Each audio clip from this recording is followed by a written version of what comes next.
let's read a whole book. Let's talk about a whole book. Yeah. Hello and welcome to another episode of Literary Gladiators, the show where we discuss and debate literature in all of its forms. If it's written work, it's game. Let's meet the panel. Charlie. Tara. Ari. And I'm Josh. And it's interesting, Charlie, you're making your way... Yay! I think. I don't know, I'm kidding. You're Wait a going minute, there's no, one, no. one thing wrong. There we go. Alright, how's that? Good? You fixed it. No. Oh. I'm glad, actually. Ari has the Charlie chair. I think you're actually still out of shot. Am I? Get All back right, in I shot. see how You're not that Larry. Hey, you! Damn, you know. Now I know why Santa won't let me sit on his lap anymore. No lap dances. What? No. What? Anyway, Holes. Hole- Okay, we're going to be going over Holes by Louis Sachar. This is a I don't have Newbery to Award winner. Yes. Very well known and renowned. No. We went over this back in season 7. And I rewatched the discussion. I thought we had a really good time discussing it. Yeah, we did. Charlie, you have a discussion starter? Yes. For those who don't know about the book, you should. It's a kid named Stanley Yelnats. He's 16. He's sentenced to going to Camp Green Lake to dig holes for stealing shoes. Stealing. Exactly. He didn't really steal the shoes. They just fell out of the sky off a freeway overpass. He was, the family believed in curses about his great-grandfather pig stealing. I don't remember the whole thing, but Pig stealing great-great-grandfather. there you go. And, like I said, these kids are sent to Camp Green Lake. Well, Camp Green Lake is not a camp. It's not green. It's a desert. And they are forced to dig holes. 1 hole per day, 5 feet deep, deep, wide, and then that's it for the day. They're told also, if they find anything of interest, notify the warden.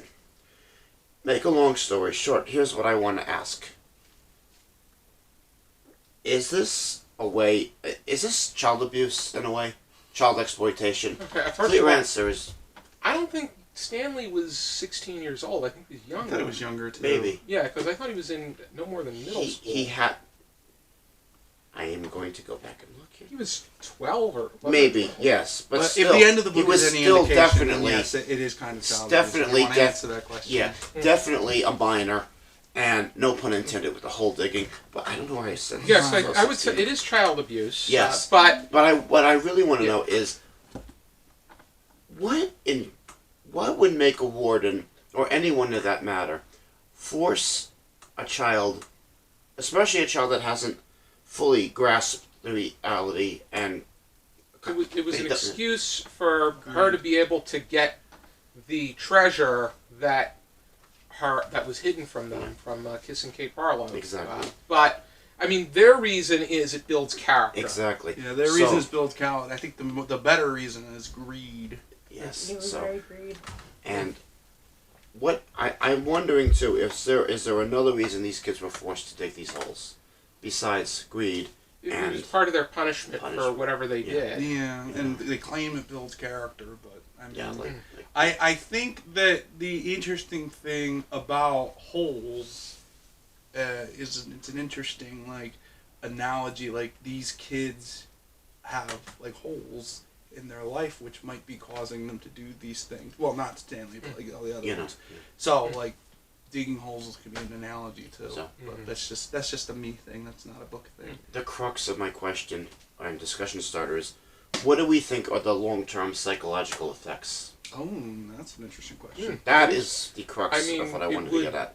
Well, it's 18 months, right? That's how long. That's how he was supposed to be there. Yes. And so that means that any of the other kids could have been there anywhere upwards of 15, 16 months at the most. Yeah, because there were, and I think that you had the pecking order as far as who went online when. Yeah. But then again, water. it had to also do with the. it was also who was held to higher standard. I think seniority did have much to do with it, though. Definitely. Because they did let Stanley in line in front of Zero at some point. Yes. But Caveman. Yes. yeah, caveman. And there, So. but what was the question again? The crux, the main question I want to know is, what do we feel, and what do you feel is the the long-term effects. psychological effects of these punishments? Well, it definitely created characters out of them, for sure. Yeah, I mean, they all got their own nicknames and based off of different personality traits, or like Magnet was because he stole things, Armpit was because he smelled all the time, Zigzag was because of his hair. I think just in general, X-ray, X-ray because of his glasses. Yeah. So I mean, like, I think in a way it's like, I'm gonna actually say that might have actually been. This is gonna be crazy out there, warning, sound the klaxon. I think there was a good thing for them, because it puts them. It's like, I think Camp Green Lake is almost like. Obviously, the things they did were not good, but Right. the relationships they made together. Forced labor. Yeah. Kind of, but I would say that there was a bit of intensity, and I think that I was going to get one to of the that, long-term effects is rage, Yeah. because the way, like Mr. Pendansky, initially seemed like he was a nurturing, counseling kind of character that I didn't trust him was from the trying beginning. to get the best out of them. Yeah, I didn't trust any of them from the beginning. Through like where he would say that it's you that put yourself here, and that it's you that is your own guiding force. But then when Stanley had the fight with Zigzag, and He's Mr. just making Pendansky, fun of Zero. Mr. Pendansky comes and says, "You're big enough, guy. You go after him." Hit him, yeah. But Yeah. then it gets to the point that he shoots a gun up in the air, and he should have done everything to de-escalate the fight rather than first encourage it and then make a scene of it, and then also with Zero, he calls everybody else by their name because he feels that that's the best way to approach them and recognize them. But with Zero, Never calls him his real name. no. And doesn't even because he's nothing, and doesn't because they get to the point where it was after he escaped that they just deleted his record and said he never existed. But it's just the way that was a red flag, was the way that he'll recognize the others, but he won't recognize Zero. Exactly. You can't do one or not the other. That's like working at a school and saying, "Hey, I know all my kids," but then like when a kid that you don't get along with for some reason says that they want something, you say no, but you say this yes to a different kid that you do appreciate. You can't do that. You can't do that. No, you can't. Is that favoritism? It's favoritism, but it's also just like leaving people out. Yes. Yeah, you don't want to leave anybody out, even Exactly. if you don't necessarily get along with the kid. If you're going to pick and choose, you might as well pick another profession. Yeah. That's Oh, what, yeah. But you know. then you had Mr. Sir, who was very... He's a funny character. He was much tougher and much This ain't Girl more Scouts. brutal, but at the same time, he was much more laughable in the way that he was who he was. I just thought it was funny where it's like, oh, see, hey, Warden, Stanley stole my, what was it, the sunflower seeds? Yes. Stanley stole my sunflower seeds. And the Warden's like, oh, boo-hoo, scratch. And that was always interesting to me with the Warden, where at He just first, doesn't have time for these things. I thought it was... Your general impression is that it was a very, like an older, intimidating man. You'd think. Then you would think... Then there was the question of, is there really even a Warden? Is it just a psychological mind game? But it turns out it's a red-headed woman, very thin and someone that you wouldn't recognize. You would not. You're the Warden? Mm-hmm. But she did assert herself. That's for sure. She And did. that's how you do it. Scratch with poison.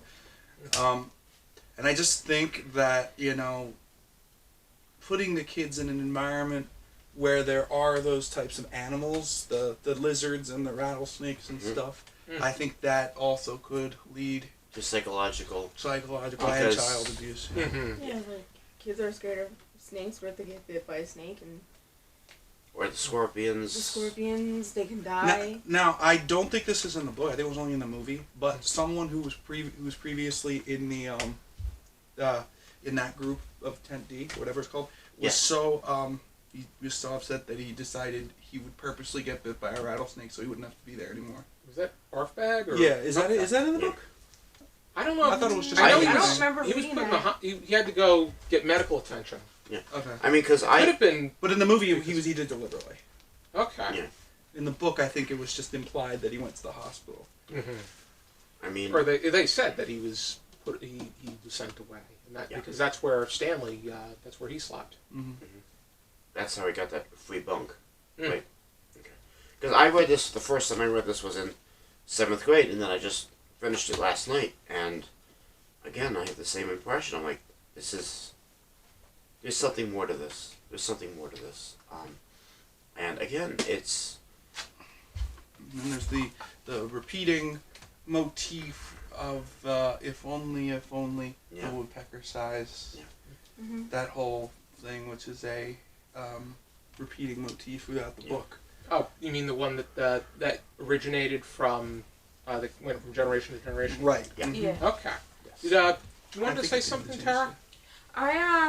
I liked the most of the book that like stood out was when he taught Zero how to read. Yes. I did like that part. I love that part, and it's also in the movie too, which I'm Yeah. glad. And it But, like- shows a sense of it shows that sense of empathy and caring for one another. And then later, they go through a trial, and I think they become like closer friends. Yeah. And then that's when it comes out the truth about their sneakers. Yeah. Here's an interesting question. This is just something that came up while reading and also rewatching the movie. Is that, do you think that if Stanley had gotten in trouble for something else, let's just say hypothetically, Mhm. it had nothing to do with the shoes or anything like that, do you think Zero would have approached him at all? Or do you think it's the shoes that are linking them together? Because I feel like Zero didn't talk to anybody, not because of the way he was, well, it could have been because of the way he was treated by them, but also I feel like once it was kind of explained about the shoes, that Zero felt a connection because he knew he did it. I think that there probably could have been a connection anyway, especially if Stanley presented himself as being nice and genuine. Yeah. It's just Because the way he was. Yeah. Mhm. It's- His personality just, you could tell he didn't belong there. But it wasn't not just the shoes, but he's a descendant of Madame Zeroni, and so it is his chance of, or his redemption Zeroni, to break Zero. the curse was carrying Zeroni up the mountain. Right. It's funny how that coincidence kind of Yeah. So he plays itself, but it's initially, fiction, so. essentially, he broke the bad luck. But that was the way that story was. The way that the stories as far as everything was concerned between Elia and his interaction with Zeroni trying to Yes. You know, I get just the woman it just hit me. That is what broke the curse, because Mm. Zeroni and Zero and Stanley go up the mountain to God, the Son of God, and they actually go up that mountain. So maybe bringing Yes. him was what broke it. I didn't even thought of that. You know what? Yeah. And that really, it snapped with me right as I was refreshing. But it was what caused the curse was he was trying to get Myra.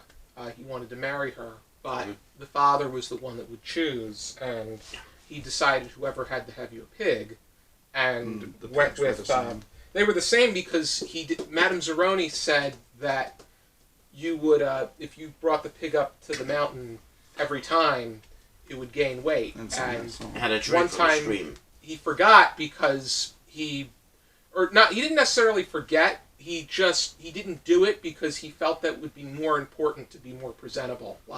If he went up the mountain, it would make him sweaty and cause him to look less presentable. But his competition was an older man named Igor Barkov, and it turned out that they both had pigs of the same size, so Myra's solution was to pick a number between 1 and 10. So it proved that she was a dip, and Elliot saw through that and just, you know what, you could have her. But the deal was still in place where he had to carry Madame Zeroni up the mountain. But he found an opportunity to come to America instead and took it. And that's where the curse began. Until Stanley brought Hector up the mountain, so to speak. Yes. In Green Lake. We also find out, too, that Camp Green Lake, at one point, I think 100 years ago, was an actual... It was an actual camp. Yeah, it was a lake, too. It was a town, and Kissing Kate Barlow was a school teacher. Yes, right. And Trout Walker was one of her students, and he was a dick. Where he felt that because his father owned the peach farms, or the peach trees in the area, that he had much more leverage and could have anything he wanted. Yeah. But Kissing Kate did not, she was Miss Barlow at the time, she didn't care. But her attraction was to Sam and his horse, his donkey. The onion guy. Yeah, the onion guy. He was the one that had he had the onions to help cure the area. They didn't know who cured ailments, the actual doctor, MD, or this onion person, onion gentleman. Wasn't he shot by... Yeah, he was shot by Trout. Yeah. Because he was trying to escape, and Trout caught up to him and shot him. His donkey was killed too. I cried at that. That's animal abuse. When I read it the first time and most recently. The donkey's name started with an M. Mary Lou. Mary Lou, yes. Mary Lou. Yeah. And then after that, Kissing Kate became an outlaw. She was the one that robbed one of the someone in the Yellnuts family. They ended up Trout and his wife went after her, but she had buried the treasure that they were looking for, and that's where everything begins. Question: what's not really explained is, maybe if it is, just very briefly, is how the warden even found out about that treasure. Because it was her. It was a relative, right? Yes, it was a relative of hers. Yeah, so that's what I thought. She inherited. I couldn't remember the property. if it was explained or not. They just had to find it. So sending these kids, these delinquents. It was an easy way to do it. Yeah. And of course, little work as possible. And it was exploitation, child exploitation, exactly. But I mean, she ended up having to sell it too. So the one thing, upon rereading this, the one thing that I really didn't care for is that throughout this piece, the speaker or the third person narration, they were overseeing and knew every little detail. But at the end, as it concluded, they really didn't. It almost felt like rushed. It was rushed, but it felt like they weren't overseeing anymore, because the big questions at hand are how do Stanley and Clyde Livingston form a relationship to the point that Clyde Livingston is hanging out in his living room? I mean, that's true. Because at the very beginning, didn't Clyde Livingston That was the shoes he stole. Yeah, that was the shoes he stole. They were from. He was a famous. Yeah, I'm sure player. he wasn't happy about that. Yeah. And the second thing is, how do Zero and his mother reunite? I think, if I remember correctly, that wasn't really explained. No, it's just. I think that it's implied that information was spread far and wide, and some kind of social work thing was probably. Yeah, I'm sure they should have at least brushed upon that. I don't think that really. And once they discovered Camp Green Lake was a sham and the Attorney General got involved, what's going to happen there? It's going to go all over. I don't mind so much that the treasure wasn't worth as much, because it doesn't have to be worth everything all the time. Yeah, right. True. But the other details, I think, were I wish It's that enough for them to live comfortably. Mm-hmm. Yes, and I think they were able to move. That was. It's not like $1 billion dollars. Yeah. Yeah. But what else did we want to touch upon? I just think that I particularly like all the side characters. This is one of the few books where I actually enjoy the side characters, whether they're antagonists or protagonists or other. They have it is a good group of characters, and they're very well fleshed out. Yeah, I like each of the other boys. Like, I mean, remember the fact that I remember their names tells you that I actually enjoyed them. But like, I love the complete like patheticness of Mr. Sir and the just general like bossiness and assertiveness, like you said, of the warden and she was the Pendansky guy, where he's like, oh, welcome, here's everything for you, and then suddenly he did what you did, and he's like, oh no, he's not as good either, is he? You know, and again, I just didn't getting to know the side characters. Yeah, I didn't trust any authority figure from the beginning of the book. No. But I was going to Except say the social worker, I would hope. well, you would think. and his parents. Yeah, well, yeah, but I'm saying like, you know, like court-appointed people. I don't really trust his dad with all those. He said there was something that he was doing with shoes. Inventing He was a way bit. Yeah, he was a bit I don't trust that. quirky. Yeah. I wouldn't He's say like Stu Pickles. Oh God, no. he was played by Henry Winkler in the film. Oh. But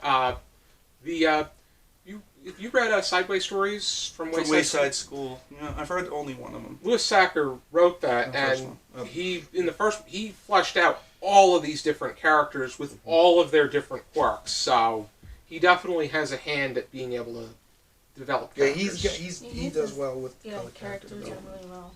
Mm-hmm. There was one other thing I wanted to touch on too. I think the warden also, in a way, may have actually did give to Rat's rear ends about the kids. She made sure they were not thirsty. I mean, I mean, she was making them dig holes in the desert, for God's sake. I mean, that's terrible. Not like Mr. Sir. Right, but she made sure that they were not thirsty. Mhm. That's and you don't have to. It's actions speak louder than words.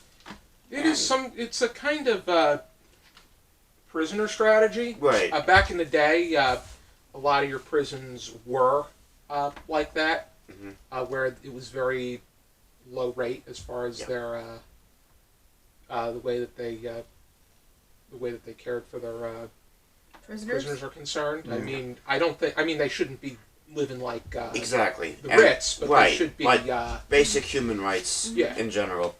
yeah. And we know the criminal justice system is, well, I'm not going to go down that rabbit hole either, but for the So we did purpose. Yay!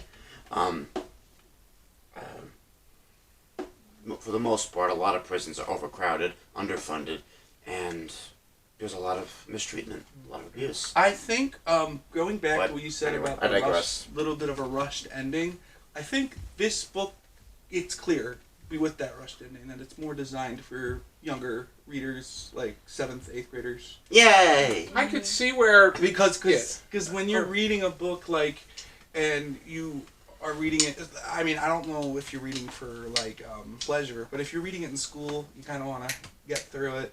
I remember when I read Holes, I think I read it in 5th or 6th grade, something like that.